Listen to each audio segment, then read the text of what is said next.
E a partir de ver Israel se portando dessa forma rebelde, a gente entende a rebelião humana.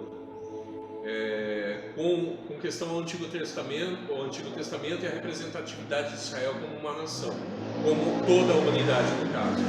Dentro do povo de Israel, não um subpovo, mas um outro povo, ao qual faz exatamente o contrário do que toda Israel está fazendo, que é o dos profetas, discípulos de profetas, sacerdotes, homens e mulheres que têm buscado a Deus, buscar viver em conformidade com a vontade de Deus, buscando isso, sofrendo junto com o povo, sim, todas as manifestações da ira de Deus, mas mesmo assim permanecendo fiel ao próprio Deus. Então aí a gente vê o arquétipo de um povo dentro de um povo, que depois do Novo Testamento, a partir aí da narrativa pós-crucificação de Cristo e ascensão aos céus, né, que ainda em Cristo mantém-se ainda o arquétipo de Israel, né, rejeitando o próprio Deus, cada vez mais latente, né, quando ele rejeita o próprio Messias, rejeitando a Deus, rejeitando o seu Messias, e a partir do momento que ele crucifica, Cristo ascende aos céus, ressuscita e ascende aos céus. Agora sim, o povo de fato, aquele qual Deus escolheu, se manifesta. Assim como o próprio Deus se manifesta na figura de Cristo, o próprio povo escolhido de Deus começa a se manifestar, sim, com a entrada dos gentios, com os judeus fiéis, e esses dois povos, eles se difundem, eles se tornam uma nação. E a partir daí começa a narrativa humana, a narrativa geral, dentro da história humana e a história de Deus com o homem, né? Então aí vemos, caminhando pelos séculos, né? E vamos chegar aqui um pouquinho mais próximo ao nosso contemporâneo, a partir do século XVIII e XIX, o novo levante. E esse levante que vem tomando força com o passar do tempo, se culminou no que a gente tem hoje como sociedade. Entre o final do século XVIII e o início do século XIX, a gente tem a exposição e o crescimento de movimentos. E esses movimentos, eles vão trabalhar de várias formas. Eles vão começar dentre o período início da Primeira Guerra, movimentos que vão quebrar a questão dos valores religiosos, valores morais que eram cultivados até então. Os valores morais e religiosos da família judaico-cristã, dos valores patriarcalistas, enfim, teocentristas. Ele vai começar a quebrar isso. Alguns pensadores vão começar a surgir, principalmente na área de cultura, porque é onde se manifesta mais, né? Nas artes, a música, as artes plásticas, onde se manifesta mais ainda o homem se reconhecendo como criatura de Deus. Então ele começa a romper a partir da própria cultura. É onde, de fato, você vai matar a raiz. A lembrança do que o homem é. Então, enfim, esse remanescente que até então se mantinha firme, ele começa a ser atacado na sua própria cultura, para que comece a haver um rompimento de ligação com Deus.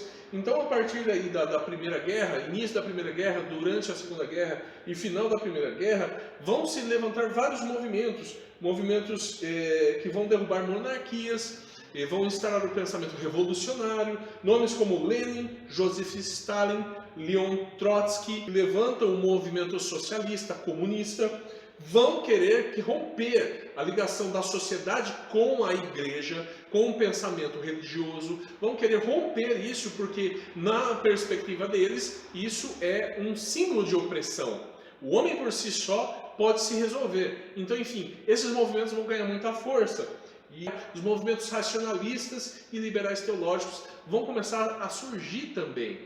Teólogos liberais vão começar a trabalhar, a questionar a Bíblia, a questionar a veracidade da Bíblia. Então vão criar teologias voltadas ao homem. E isso vai refletir na igreja até hoje. Pós final da Segunda Guerra, a gente vai ter os movimentos anticonservadorismos. Aí os movimentos começam a tomar uma posição de combate declarado a qualquer coisa que se refira à aliança do homem para com Deus, que se refira da ligação do Cristo, do homem para com Cristo, do homem para com o seu Deus Criador. Os movimentos conhecidos como movimentos de contracultura, por exemplo, o movimento beatnik, onde teve Jack Kerouac, William Burroughs, Allen Ginsberg como seus cabeças, onde a questão era desvincular toda a questão de tradição para com o seu Deus, dos valores morais e princípios, e automaticamente criar uma outra espiritualidade. Então, a partir daí, no período final dos anos 60 e início dos anos 80 em diante, a busca do homem por outros deuses, né? Movimentos hinduístas, o próprio movimento hippie em voltar à essência adâmica, sem necessitar do Deus, sem necessitar do guia, que é a própria palavra de Deus, a retornar à sua essência. Sendo que Deus não faz um retorno à essência, não faz. Ele cria novas coisas, ele vai criar novos céus e nova terra. Então, enfim, ele não está voltando ao Éden inicial, mas ele está voltando ao Éden aperfeiçoado. Ele está trazendo ao Éden aperfeiçoado, a nova Jerusalém, aquilo que seria e não foi pela interrupção do pecado do homem. Então, a partir daí, vários tipos de pensamentos vão ser consolidados. Pensamentos ateísticos, a negação da existência de Deus, o animismo, a crença na existência espiritual de animais, o culto a animais. Fora isso também do culto animal, a questão das pessoas criarem vínculos de relacionamento com animais, enfim, as novas características das famílias do século XXI, a quebra da família tradicional e sim a aceitação da família constituída por pessoas do mesmo sexo com filhos. E aí a gente vai ter também o agnosticismo teísta, que é o que vai levar a crença em um algo maior, mas não no algo maior sendo o Deus bíblico, o Deus judaico-cristão, o Deus dos judeus ou o Deus dos crentes. Vamos ver claramente isso nos nossos dias, e o discurso dessa luta cada vez mais forte. Movimentos como movimentos LGBT endossando, e outros vários movimentos aí, o próprio movimento comunista endossando cada vez mais forte. Mas aí é que vem a pergunta, mas por que lutar contra algo que eles mesmos afirmam não existir? Por que então lutar contra algo que eles falam que é impreciso, que é errôneo? A Bíblia ela se contradiz, isso não é certo que Jesus existiu. Então por que lutar contra isso? Aí a gente vê no versículo 32 algo que fala sobre isso. Ora, conhecendo eles a sentença de Deus, que são passíveis de morte, eles conhecendo que existe um Deus que vai julgá-los, existe um Deus que irá vir julgá-los por essas atitudes. A sua essência na criação sempre vai apontar a Deus. Ele luta contra algo que ele diz que não existe, mas ele necessita lutar contra aquilo. Não porque pessoas acreditam, porque ele mesmo sabe. O homem em si e no seu íntimo sabe que ele vai ser julgado. Então ele precisa romper essa mentalidade, desvincular essa mentalidade para que ele possa viver em paz. Em Romanos, capítulo 2, versículo 14 e 15, isso vai mostrar que essa consciência ainda acusa o homem.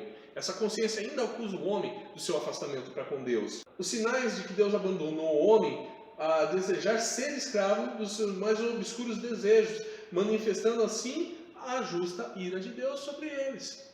E aí a gente vai ver em Romanos 6:23 que fala realmente a sentença disso tudo, que o salário do pecado é a morte do vínculo do homem para com Deus, ao vínculo do homem buscar a Deus. E dentro desse arquétipo que a gente viu de Israel sendo o povo desobediente e um remanescente dentro do próprio Israel, onde também tem a sua representatividade na questão da igreja, da entrada gentílica, somos nós que buscamos preservar, manter até a volta do Senhor Jesus ainda essa centelha da chama de Deus em nós, buscando, o adorando e prestando culto a Ele.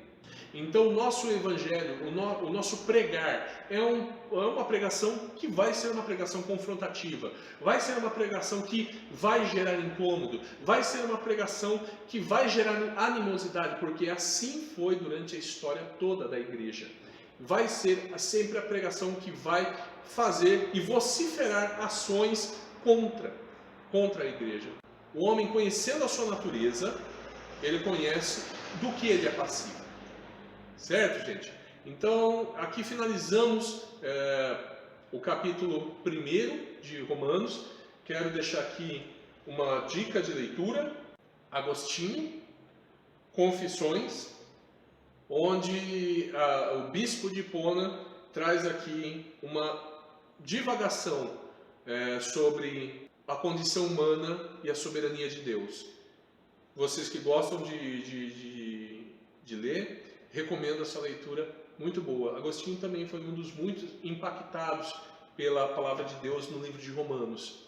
Seja você também impactado por Deus na leitura do livro de Romanos, e que isso desperte em você um engajamento e um avivamento para a manifestação do reino de Deus no seu falar e no seu agir.